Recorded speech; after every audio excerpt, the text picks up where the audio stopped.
हिंदुओं को एकजुट हो जाना चाहिए और हिंदुओं की संख्या अधिक चाहिए बढ़ाना, तभी ऐसे कट्टरपंथी जिहादियों से बदला हम ले सकेंगे। घुसपैठ को पहले रोकिए, फिर टोकिए, फिर ठोकिए। अगर आज नहीं ठोक पाओगे तो फिर कभी नहीं। जैसे वहाँ हिंदू पीटे जा रहे हैं, वहाँ कट रहे हैं, उसी तरह भारत में भी पीटे जाएंगे, कटेंगे। हिंदू को अब एकजुट रहने की आवश्यकता है, सावधान होने की आवश्यकता है।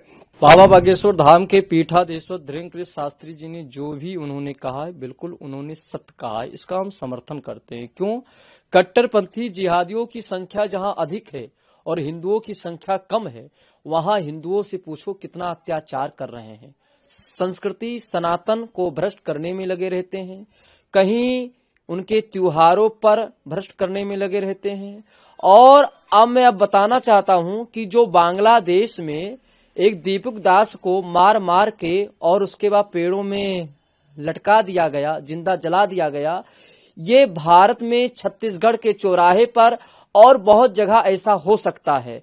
अगर हिंदू एकजुट नहीं होगा, हिंदुओं में एकता नहीं होगा, तो ऐसी स्थिति आ सकता है। इसीलिए सभी संस्कृति और सभी सनातनियों से कहना है कि हिंदुओं को एकजुट हो जाना चाहिए और हिंदुओं की संख्या अधिक चाहिए बढ़ाना, तभी ऐसे कट्टरपंथी जिहादियों से बदला हम ले सकेंगे। ऐसे कट्टरपंथी जिहादियों के कुरानों में लिखा रहता है कि जो गैर हिंदू है उसको पकड़ो, उसके आस्था पर चोट पहुंचाओ, उसको मारो, उसको काटो। जो उनके देवी देवता हैं उन पर आस्था पर चोट पहुंचाओ। ऐसे कट्टरपंथी जिहादी करते हैं। बाबा बागेश्वर धाम के पीठाधीश्वर धीरेन्द्र शास्त्री के बयान का समर्थन करते हैं। बिल्कुल उन्होंने सत्य कहा, इसीलिए हम सत्य कहते हैं। निश्चित रूप से पूज्य बागेश्वर धाम के जो सरकार ने कहा है वह 100% सही कहा है। वो समय दूर नहीं है जिस तरह बांग्लादेश में एक दलित व्यक्ति को पीटा जाता है, मारा जाता है, उसको जिंदा जलाया जाता है,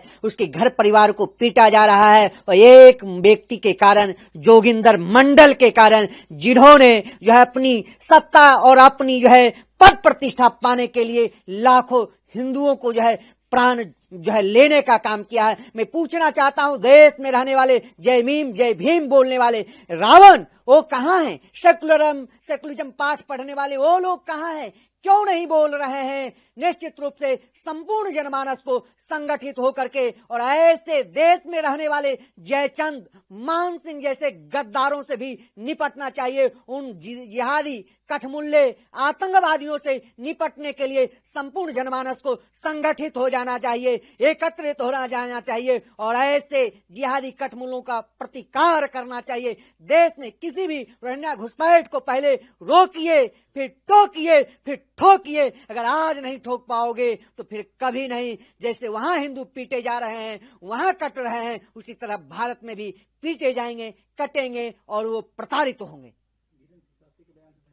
निश्चित रूप से पूज्य बागेश्वर धाम जी के जो है वचनों से समर्थन करता हूं, सहमत हूं। संपूर्ण जनमानस को इन विचारधारा को अंगीकार करना चाहिए और किसी भी देश में अराजकता के खिलाफ आप संगठित होकर के, एकत्रित होकर के उसका प्रतिकार करिए, उसको ईंट का जवाब पत्थर से देने का काम करिए, नहीं तो फिर कटिएगा, कोई बचा नहीं सकता है। निश्चित रूप से यह एक संकेत है, एक यह आगाह है, यह कि आगाज है कि अभी दुनिया ने देखा सोशल मीडिया प्लेटफॉर्म के माध्यम से कि अमानवीय कृत्य, इतना बड़ा अपराध जो इतिहास में कभी नहीं हुआ। और यह सबसे बड़ी बात केवल हिंदू के लिए नहीं है, यह मानवीय मूल्यों को देख करके अगर देखा जाए तो इंसानियत और मानवता की अगर हम बात करते हैं तो ये सब मिलकर के अगर देखा जाता है तो यही निकल करके आती है कि इतना बड़ा जघन्य अपराध शायद मानव समाज में ऐसा कभी नहीं हुआ है। और हम सभी मिलकर के उसका खंडन और भर्त्सना करते हैं, जो ऐसे कट्टरपंथी विचारधारा के ऐसे लोग जो मनुष्य होकर के भी मनुष्यत्व को अंगीकार नहीं कर रहे हैं। क्या कहा जा सकता है? यह कहीं ना कहीं यह संकेत करता है कि हिंदू को अब एकजुट रहने की आवश्यकता है, सावधान होने की आवश्यकता है।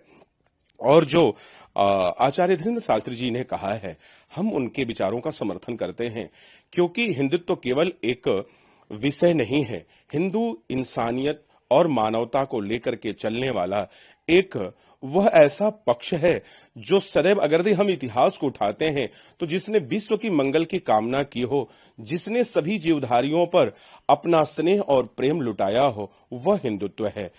तो निश्चित रूप से मैं धीरेन्द्र शास्त्री जी के विचारों का मैं स्वागत करता हूं।